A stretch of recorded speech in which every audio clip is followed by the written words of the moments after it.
Morning students. हम आज निर्देशन के अभी तक हम प्रकारों की बात कर रहे थे। आज हम जो अन्य प्रकार के हैं निर्देशन जिनको हम यूज़ में लेते हैं उनकी बात करते हैं।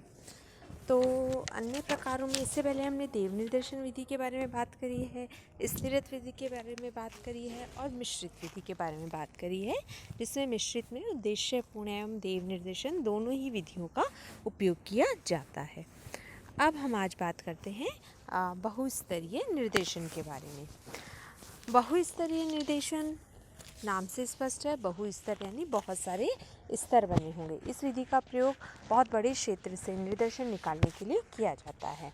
तो इसे बहुस्तरीय निर्देशन इस कारण कहा जाता है क्योंकि इसमें निर्देशन चुनाव की प्रक्रिया में कई स्तरों से होकर गुजरती है।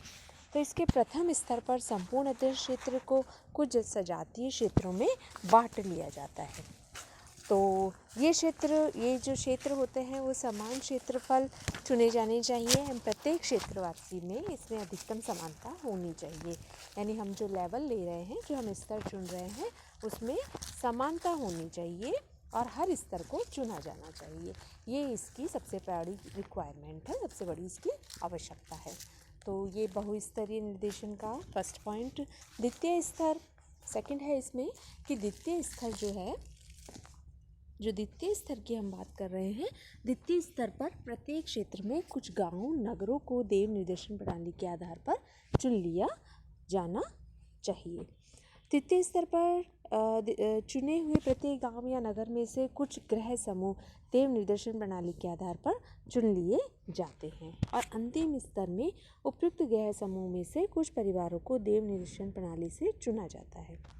तो इससे स्पष्ट होता है कि बहुस्तरीय निर्देशन देव निर्देशन तथा स्तरित निर्देशन का ही एक सम्मिलित रूप होता है और इसे सावधानीपूर्वक करने से इसमें दोनों प्रकार के निर्देशनों का लाभ प्राप्त होता है। अगर आप सावधानीपूर्वक करोगे तो हमें दोनों निर्देशन प्राप्त होते हैं। नेक्स्ट हम बात करते हैं सुविधाजनक निर्देशन विधि। इस निर्देशन में शोधकर्ता अपनी सुविधा के अनुसार निर्देशन का चयन करता है। निर्देशन के चयन के पूर्व उपलब्ध धन, समय, साधन सूची तथा इकाइयों से संपर्क स्थापित करने की योग्यता आदि बातों का ध्यान रखा जाना चाहिए। इसके बाद सुविधानुसार निर्देशन का चुनाव किया जाता है। इस कारण यह विधि अनियमित, आकस्मिक तथा अवसरवादी भी कहलाती है।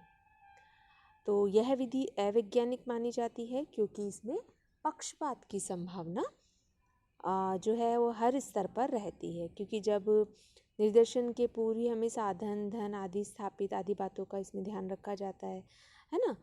तो लेकिन फिर भी समग्र की स्पष्ट जानकारी ना हो तो इस निर्देशन विधि का हम उपयोग ले सकते हैं। जब हमारे पास सूची पूर्ण हो, अस्पष्ट हो, हमें पता नहीं हो इकाइयों के संदर्भ में, तो हम इस सूची का उपयोग कर सकते हैं। नेक्स्ट हम बात करते हैं स्वयं निर्वाचित निर्देशन विधि। तो अनेक स्थितियों में अनुसंधान में निर्देशन का चयन नहीं किया जाता है। तो ऐसी स्थिति में संबंधित व्यक्ति स्वयं अपना नाम देकर अध्ययन की इकाई बन जाते हैं और अध्ययनकर्ता को उनका चुनाव करना ही पड़ता है। उसे स्वयं निर्देशित चुनाव कहते हैं।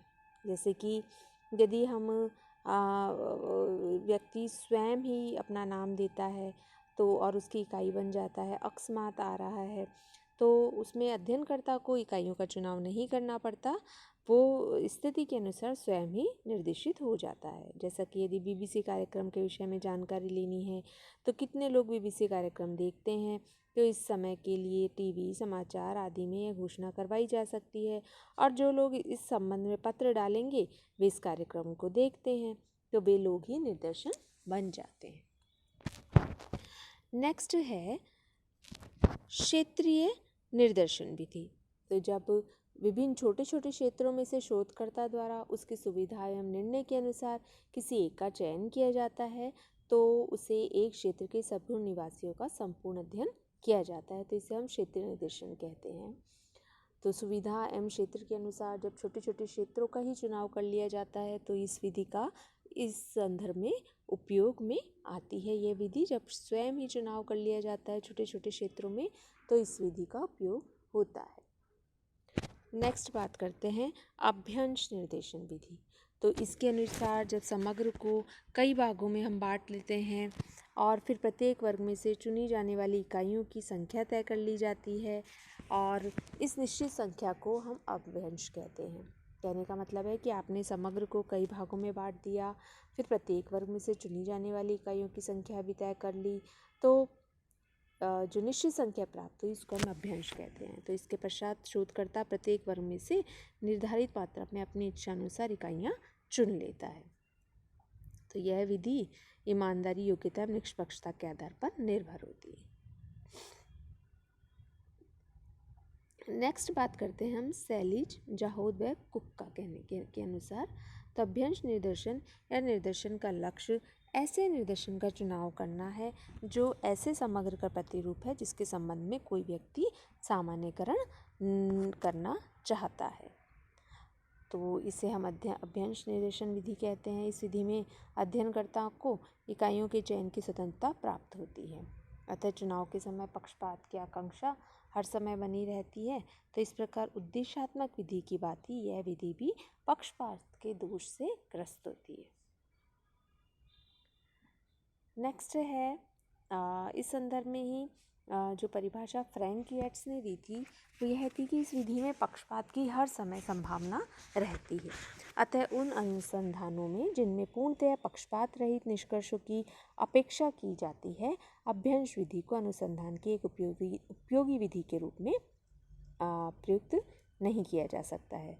तो यह विधि कम खर्चीली होती है, किंतु इस विधि द्वारा निकाले गए निर्देश की विश्वसनीयता की जांच संभव ही नहीं है।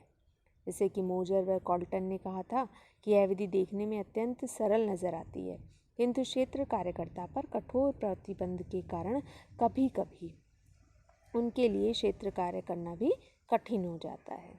तो इस प्रकार अपभ्रंश विधि का प्रयोग गंभीर गहन समाज के वैज्ञानिक शोध में प्राप्त नहीं किया जा सकता है, किंतु जहाँ कम समय में केवल आनुमानिक निष्कर्ष से प्राप्त करने का उद्देश्य है तो वहाँ अपभ्रंश तथा अन्य असंभावित निर्देशन विधियों का प्रयोग करना सरल हो जाता है।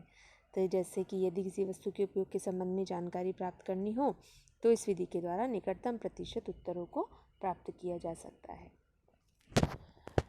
नेक्स्ट है निर्देशन की अब समस्याएं। निर्देशन की समस्याओं में आधुनिक समय में निर्देशन बहुत ही एक लोकप्रिय विधि हो गई है अनुसंधान के क्षेत्र में, क्योंकि बहुत बड़े क्षेत्र का अनुसंधानकर्ता उपयोग नहीं कर पाता है, तो इसके लिए निर्देशन विधि एक बहुत उपयोगी विधि हो रही है। निर्देशन विधि विशेष रूप से 3 प्रकार की होती है: निर्देशन के आकार की समस्या, निर्देशन में अभिनीति की समस्या और निर्देशन के विश्वसनीयता की समस्या। हम बात करते हैं सबसे पहले निर्देशन के आकार की समस्या। तो निर्देशन के आकार की समस्या में निर्देशन में सबसे बड़ी समस्या उसके उचित आकार की होती है। यानी निर्देशन का आकार बड़ा है तो उसके अध्ययन में अधिक समय, धन व श्रम का व्यय होगा, और यदि निर्देशन का आकार छोटा है तो उसकी विश्वसनीयता एवं प्रतिनिधित्वपूर्ण के संबंध में संदेह हो सकता है। तो इस प्रकार निर्देशन का आकार इस प्रकार का होना चाहिए कि समय, धन व संगठन में किसी प्रकार की समस्या का सामना ना करना पड़े। तो निर्देशन का आकार समुचित प्रकार का ही होना चाहिए। निर्देशन के आकार में सबसे पहले है समग्र की प्रकृति। यदि समग्र की इकाइयों में पर्याप्त एकरूपता है तो छोटा निर्देशन भी प्रतिनिधित्वपूर्ण व विश्वसनीय हो सकता है, किंतु यदि इकाइयों में विविधताएं हैं तो निर्देशन बड़े आकार का ही होना चाहिए। फिर है वर्गों की संख्या। यदि समग्र में विभिन्न प्रकार के वर्गों का समावेश है तो उसमें विविधताएं भी पर्याप्त है, तो निर्देशन का आकार बड़ा करना पड़ता है। परंतु वर्गों की संख्या न्यून है तो इकाइयों में एक रूपता है और निर्देशन का आकार भी उपयुक्त रहता है। फिर यदि समय, धन व साधन, कार्यकर्ता आदि पर्याप्त मात्रा में है तो निर्देशन बड़े आकार का ही लिया जा सकता है, और यदि साधनों की अपर्याप्तता है तो निर्देशन का आकार छोटा लेना पड़ेगा। फिर है परिशुद्धता की मात्रा। तो कुछ विद्वानों का मानना है कि अध्ययन के निष्कर्ष उतने ही शुद्ध होते हैं जितने कि निर्देशन का आकार, किंतु यह धारणा बिल्कुल निर्मूल है। उचित प्रणाली की सहायता से सावधानी पूर्वक चुना हुआ छोटे आकार का निर्देशन भी विश्वसनीय हो सकता है। फिर है अनुसंधान की प्रकृति। यदि अनुसंधान में विभिन्न इकाइयों का अधिक समय तक गहन अध्ययन करना है तो अपेक्षाकृत छोटा निर्देशन उपयुक्त रहेगा। इसमें धन, समय व संगठन की समस्या उत्पन्न ही नहीं होगी। किंतु यदि अनुसंधान का उद्देश्य विस्तृत अध्ययन करना है तो बड़ा निर्देशन चुनना ही ठीक रहता है। फिर है चुनी हुई इकाइयों की प्रकृति। जब इकाइयाँ बिखरी होती हैं तो उनसे संपर्क स्थापित करने में कठिनाई व व्यय होता है, तो उस समय हमें छोटा निर्देशन लेना पड़ता है, और जब विपरीत परिस्थितियाँ हों तो हम बड़ा निर्देशन ले सकते हैं। नेक्स्ट है प्रश्नावली सूची का आकार।